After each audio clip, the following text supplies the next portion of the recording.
సంబరాలు మీ ప్రియురాలు అనొచ్చు కదా, మీ ప్రియురాలు ఇలాంటి రెకరెకలు కూడా ఉన్నాయన్నమాట మన దగ్గర. తక్కువ అనుకున్నాను, సిగ్గులు ఎదురు అమ్మాయి జరిగింది, ఇంకా పెళ్లి జరగలేదని చెప్పినట్టు ఉంది. రిసెప్షన్ జరిగింది అనుకోవచ్చా?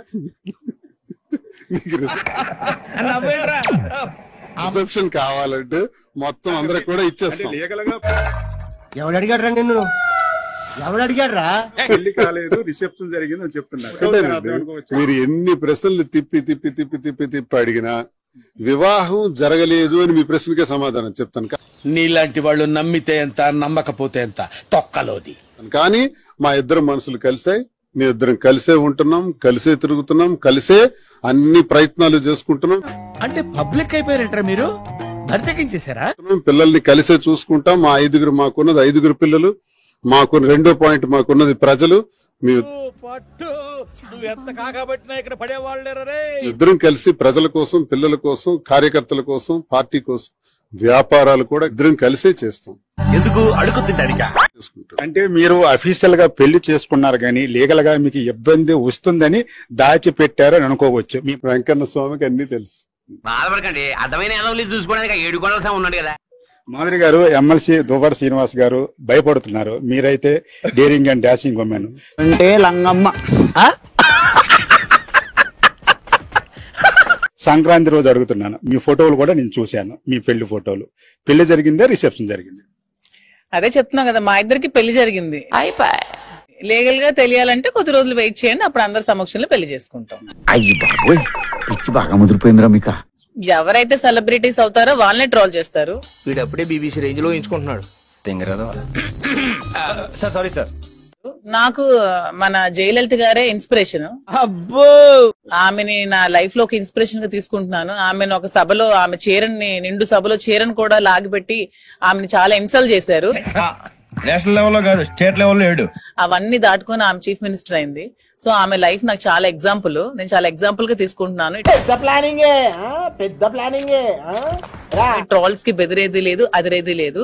మేము ప్రజలకు అండదండలుగా ఉంటాం. వాళ్ళకి ఏ కష్టం వచ్చినా, ఏదొచ్చినా సరే. మొదటి దానికి మొగుడు లేడు, కడదానికి కళ్యాణం అని నిన్ను నువ్వు కాపాడుకోలేవు. అది జిల్లాలో ఇంతమంది నాయకులు ఉంటుండగా మీరే ఎందుకు పవన్ కళ్యాణ్ టార్గెట్ చేస్తున్నారు?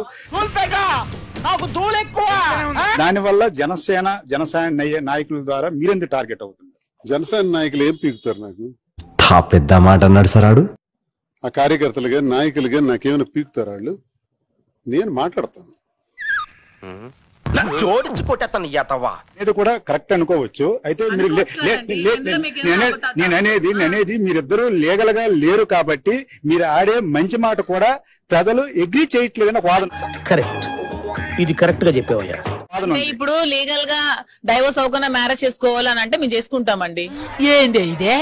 అంటే లీగల్ గా మాకు కోర్టుల మీద గౌరవం, న్యాయ వ్యవస్థ మీద గౌరవం ఉంది కాబట్టి గౌరవప్రదంగా వెళ్తున్నాం. లేదు మేము చేసుకోవచ్చు, చేసుకుంటాం. అంటే మరి ఎంత లక్షణమైన కుటుంబాల్లో వెలిగే జ్యోతుల మధ్య ఎంత పెద్ద ఇంకా చట్టం కూడా తేవాలంటే భార్య వద్దనుకొని భర్తని హింసించాలని చెప్పి అంటే తను ఇంకా అలాగ ఒంటరిగా ఉండిపోవాలా? తనకంటూ మరి జీవితం ఏమి వద్దా?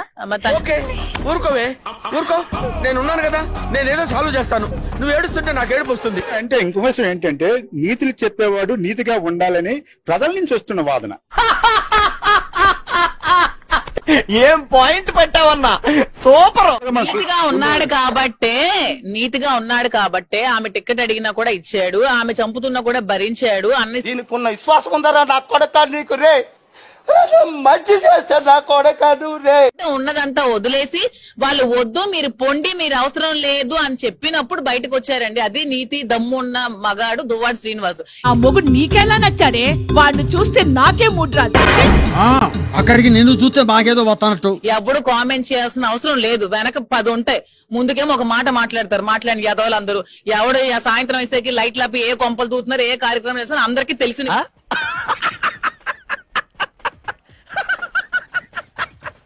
ఎమ్మెల్సీ దువ్వాడ శ్రీనివాస్ గారికి కర్ణుడు కవచాలలాగా మీరు అడ్డుపడుతున్నట్టుంది.